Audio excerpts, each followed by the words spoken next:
বিএনপির ভারপ্রাপ্ত চেয়ারম্যান তারেক রহমানের স্ত্রী ডাক্তার জোবাইদা রহমান সরকারি চাকরি ফিরে পেতে যাচ্ছেন। সব প্রক্রিয়া শেষে খুব শিগগিরই এ বিষয়ে আদেশ জারি করবে সরকার। স্বাস্থ্য মন্ত্রণালয়ের উচ্চ পর্যায়ের এক কর্মকর্তা সূত্রে এ তথ্য জানা গেছে।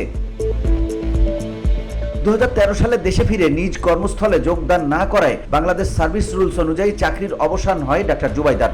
মন্ত্রণালয় সূত্রে জানা গেছে, doctor Zubaida Rahman Dhaka medical college থেকে চিকিৎসাবিদ্যায় স্নাতক সম্পন্ন করে লন্ডনের ইম্পেরিয়াল কলেজ থেকে মেডিসিনের স্নাতকোত্তর ডিগ্রি নেন। পরে বিসিএস পরীক্ষায় প্রথম স্থান অধিকার করে 1995 সালে চিকিৎসক হিসেবে সরকারি চাকরিতে যোগদান তিনি। তবে 2008 সালে শিক্ষা ছুটি নিয়ে লন্ডনে চলে যান তিনি। এরপর ছুটি বিধিমালা অনুযায়ী দেশে ফেরত আসতে না পারায় তাকে চাকরি থেকে বরখাস্ত করে স্বাস্থ্য মন্ত্রণালয়।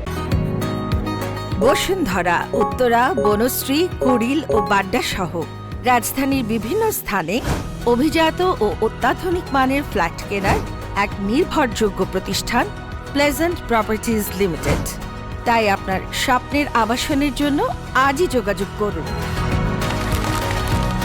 Pleasant properties limited, where destiny matches eventually.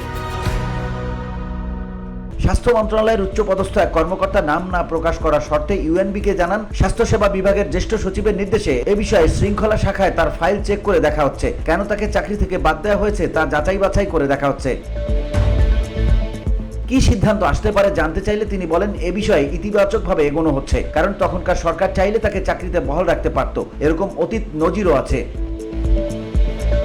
স্বাস্থ্য মন্ত্রণালয় থেকে এ ব্যাপারে আরো জানা যায় যে ডাক্তার জোবাইদা রহমানকে বরখাস্তের প্রক্রিয়া নিয়ে প্রশ্ন উঠেছে। কারণ হিসেবে বলা হচ্ছে তার ছুটি বাতিলের আদেশ যথাসময়ে জারি না হওয়া এবং তা যথাযথভাবে তাকে জানানো হয়নি। এছাড়া রাজনৈতিক অস্থিরতা এবং তৎকালীন সরকারের সিদ্ধান্তের কারণে তিনি দেশে ফিরে কর্মস্থলে যোগ দিতে পারেননি। তাই পরিস্থিতিকে কাজে লাগিয়ে তৎকালীন সরকার তার প্রতি অন্যায় করেছে। এসব কারণ তুলে ধরে তাকে চিকিৎসক পদে পুনর্বহালের প্রক্রিয়ায় কাজ করছে স্বাস্থ্য মন্ত্রণালয়।